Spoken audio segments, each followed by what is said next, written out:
bu meslekte 7 yaşında başladım. Dede mesleğim zaten. Öğretme konusunda çok değil belki ama yani bir idol olarak gördüğüm tek adam kendimi meslekte. İstanbul'da çalışmadıysam 14-15 restoranda çalışmışımdır. Ondan sonra zaten hani bu hem MasterChef macerası hem de bir televizyon macerası başladı. Ben o zaman 22 yaşındaydım. Türkiye'nin en genç MasterChef'i oldum. İnsanlar sushi yedikten sonra ön yargıları kalkıyor. Sushi bir kere çiğ balık değil.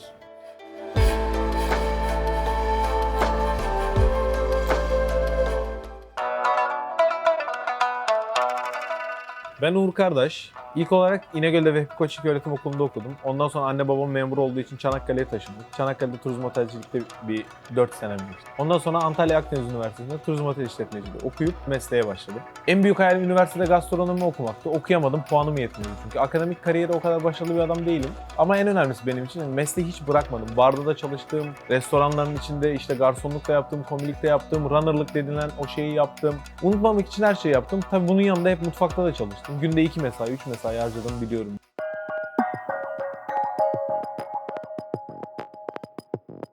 Ben bu işe başladığımda ilk pilav yaptım. Dedem de aşçıydı benim. Dedem devlet hastanesinde, Çanakkale Devlet Hastanesi'nin aşçıbaşısıydı. Onun bana çok katkısı oldu meslekte. Anne baba öğretmen. Şu zamana kadar bir dediğimizi iki etmediler. Çok arkamızda durdular her konuda. Ne istiyorsan onu yap dediler. Saçımı uzattım kızmadı, küpe taktım kızmadı, dövme yaptırdım kızmadı. Senin hayatın dediler.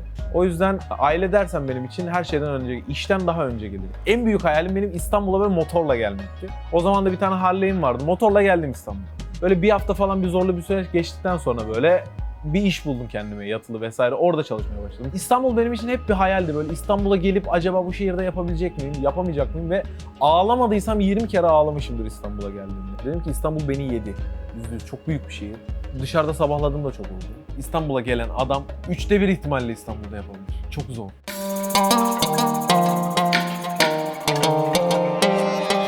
Maaşlar Türkiye'nin her yeriyle aynı kardeşim. Varsa belki 500 lira daha fazladır İstanbul'dasın diye. Ama kiralar Türkiye'nin her yeriyle aynı değil. Çarpı 3. Hele bu dönem çarpı 4 belki. Çok pahalı. İstanbul'da geçim sıkıntısı yaşadım bir dönem. O zamanlar teyzemler ve ailem bana çok destek verdi. Onun dışında yapamayacağım dediğim olmayacak bu kez. Bitiyor, olmayacak. Bitecek yani. Bu kez İstanbul macerası bitecek ve ben başarısız olmuş bir şekilde Çanakkale'ye döneceğim. Tekrar anamın babamın yanında hayatıma devam edeceğim dediğim en aşağı 20 kez olmuştur.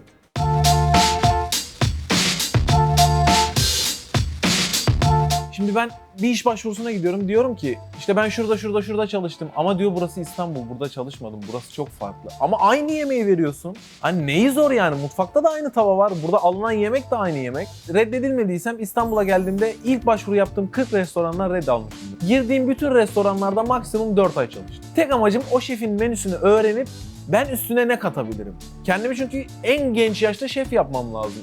Amacım oydu. Ama güzel oldum dersen çok zor oldu. İş bulamıyordum çünkü. Bir yere bir de bir dala tutunmadan diğer dalı bırakma gibi bir imkanım yok. Çünkü kira ödüyorum ve kiralar çok yüksek. Aldığım maaş 2000 lira, ödediğim kira 1200 lira. Kendime mi yetecek, toplu taşımaya mı gidecek, yemek mi yiyeceğim, kendime kıyafet mi alacağım çok zordu. Ama bu konuda da mesela hep ailem arkamda destek oldu.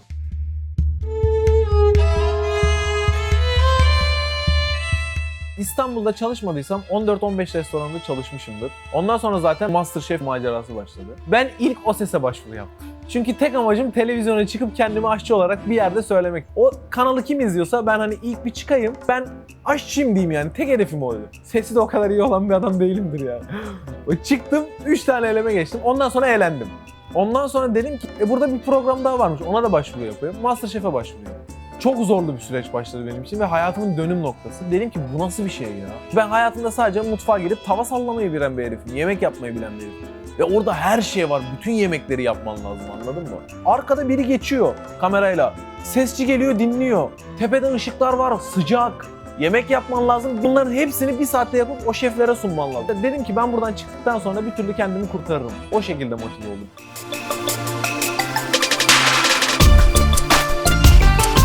22 yaşındayım. Türkiye'nin en genç MasterChef oldum. Set bitiyordu. Bizi servisle eve bırakıyorlardı. Eve gelip bir de orada yemek yapıyordum. Yarın ne çıkabilir?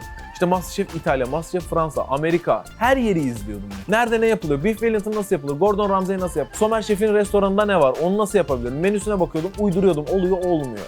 Mehmet Şef daha önce ne yemekleri yapmış? Birisi La Petit Maison'dan çıkmış, taş gibi bir restorandan çıkmış bir aşçı.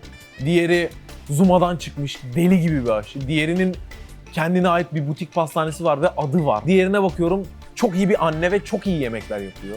Her daldan bir adam vardı bizim dönemde ve içerisi cehennem gibiydi. Survivor'ın yemek halini düşün MasterChef. Hiçbir farkı yok. Belki bana göre daha zor. MasterChef bitti. Dedim ki artık farklı bir hayatım var. Bir ay çıkamadım evden utancım. Utandım yani. Herkes beni tanıyor ve herkes benim paramın olduğunu zannediyor.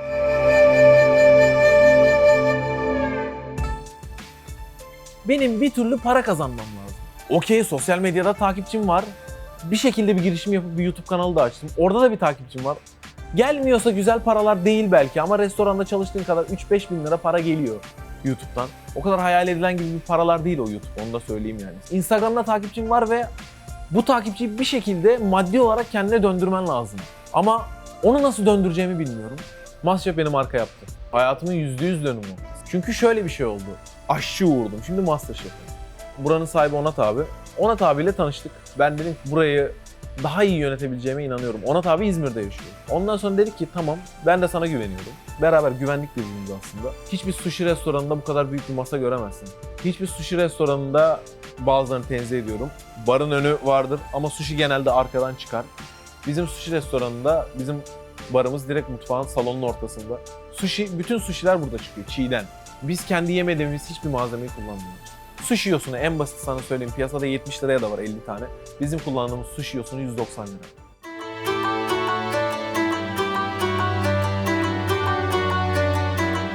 Sushi nami, aslında nami Japonca'da dalga demek. Hani tsunami, büyük dalga. Onat abi ve Hüseyin abi sushi nami adını bence o Japon esintileri vesaire muhabbetine gelip hani sushi dalgası olarak koydular. Şu anda bir tane şubemiz var Mersin'de, bir tane burada var. Bir tane kendi açacağımız bir şubemiz daha var.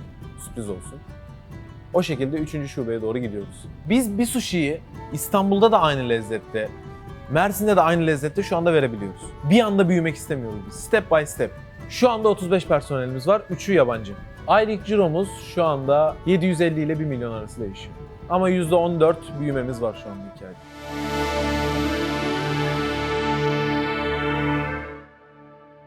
İstediğin şekilde sushi yapabilirsin. Altına yosun, nori diye adlandırdığımız yosun ve sushi pirincinde 1 kilo pirinci 1,2 litre suyla haşlayıp takdirde. Ondan sonra insanlar şey sanıyor, bu haşlanıyor ve direkt koyuluyor sanıyor. Öyle değil. Sushi pirinci ilk önce 3 kere yıkanır, 4 kere yıkanır, nişastası tamamen akıtılır. Ondan sonra bu sushi pirinci 3 kere yıkatılıp akıldıktan sonra nişastası o haşlanmaya geçer. Haşlanır, 1 kilo pirince 1,2 gram su, ılık su, kaynar su da değil. Ondan sonra bu sushi potları vardı. Sushi potlarında haşlanır, o şekilde ilerler, yoluna devam eder. Çıktıktan sonra hangi aromayı vermek istiyorsan, sen hangi tadı daha çok seviyorsan veya senin müşterin hangi tadı daha çok seviyorsa o şekilde bir yol izleyip o şekilde. Biz mesela sirke yapıyoruz, lime'lı sirke yapıyoruz. Birazcık da ekşi ve lime şekerli sirke yapıyoruz. O çıktıktan sonra bir 40-45 dakika dinlendirilir büyük bambu hasırlarda. Dinlendirildikten sonra part part buraya sushi barına alınır. Yuvarlak olarak daha küçük bir bambuda buraya alınır. Buraya alındıktan sonra servise sunulma olayı var. Yosunu koydun. Yosunu koyduktan sonra üzerine pirincini koydun, açtın. Pirincini açtıktan sonra istediğin şekilde, Uzak Doğu'da en çok sevilen şeylerden biri tempura. Kızartma şekli aslında.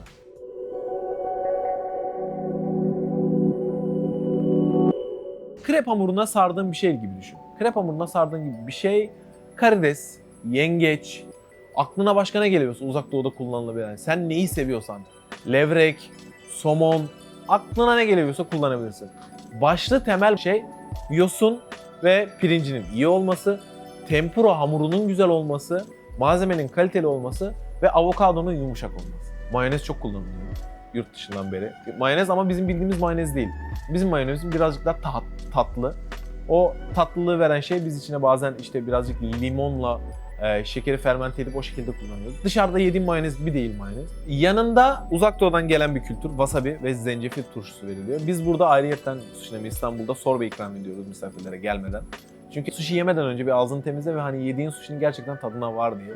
Sushi neden pahalı biliyor musun? Çünkü bütün ürünler ithal geliyor. Türkiye'de yetiştirilen bir ürün yok. Biz Mersin limandan alıyoruz. Ortalamamız kişi sayısı olarak bakarsan herhalde 300 ile 700 arası değişir. Uzak Doğu'da Tayland mutfağı var. Udonlar var. ramen var, noodle çeşitleri var, işte karides tempuralar var. Onun dışında farklı yapılan pilavlar var. Bangkok pilavı en başında mesela. Farklı verilen içecekler var dışarıya göre. Mesela bizde Türk çayı yok. Bizde mesela Japon çayı var. En çok satılan çaylardan biri mesela yeşil çay. Bize gelen müşteri yeşil çay istiyor. Diyet yapmak için değil aslında bunu istemesi.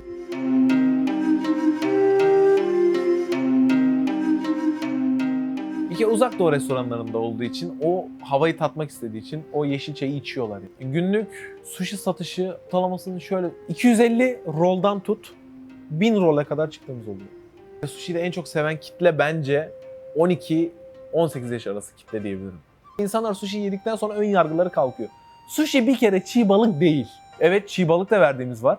Ama bunlar yenebilecek balıklar yani hani çiğ bir kırmızı et gibi düşünme. Ona bakılırsa pastırma da çiğ, sucuk da çiğ. İyi bir sushi şubesi nerede açılır dersen işlek yerde açman lazım. Çünkü evet rağbet gören bir mutfak ama bir pilav üstü kuru fasulye gibi rağbet gören bir mutfak değiliz biz. Birazcık daha bizim müşterimiz seçici. Karnımı doyurayım diye gelen bir müşteri değil.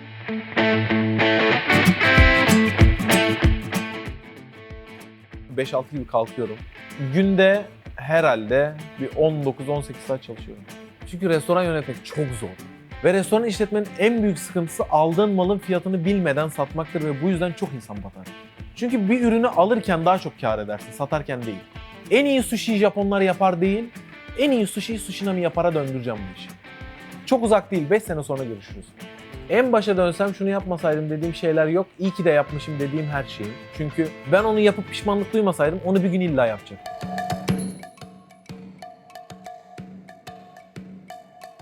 Yani yapamazsın edemezsin çok var. Ama yapamazsın edemezsin beni çok güçlendiriyor. Bak dediler ki MasterChef'e girdin olmayacak. Oldu abi. Dediler ki buranın mutfağı hiç açılmadı. Bak tutmayacak. Tuttu, ayda 400.000 lira ciro yaptım. Dediler ki Uğur şu videon izlenmeyecek. İzlendi abi, yaptım. Şimdi de diyorlar ki Sushinami olmayacak. Bak yapacağım. Bak iyi izle. Çok gaza getiriyor beni böyle şeyler. Zaten bir işletme 25 yaşına geldikten sonra kolay kolay batmaz. Batıyorsa ilk 5 senede.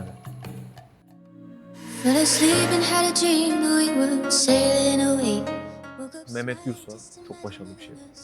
Maksut Aşkar var. Hem ustam, çok seviyorum. Bizim zaten MasterChef'tekileri saymıyorum ben. Onlar idoller benim için. Çünkü benim baba olarak elimden tutan bir adamdır yani Mehmet Yalçınkaya. Kariyer olarak idol olduğun var mı derse Gordon Ramsay. Türkiye gastronomi açısından iyi ilerliyor ama kolay pes ediyor. Bak abi Somer Sivrioğlu'na, adam gidiyor Avustralya Sydney'de Türk restoranı açıyor ve ödül alıyor. Bizde Türkiye'de marka olayım, yurt dışına öyle gideyim var. Yani yurt dışına marka olayım, Türkiye'ye geleyim yok. Türk yemekleri çok başarılı bence. Buraya kadar geleceğimi değil de başarılı olacağımı hayal ediyorum. Bunun için çabalıyordum zaten. Güvendiğim bir adam varsa sırtını dayayabileceğim bir şey ortaklıkta. Ama yeni tanıştın, bir senedir tanıyorsun. Yaparım diyorsan hiç girme kardeşim, iş ayrı. Daha önümde kocaman bir yol var. Oldum değil yani. Olacağım. Meyhane hayalim var. Bir tane de kız çocuğu hayalim var. Adı Leyla. Burada da dövmesi var.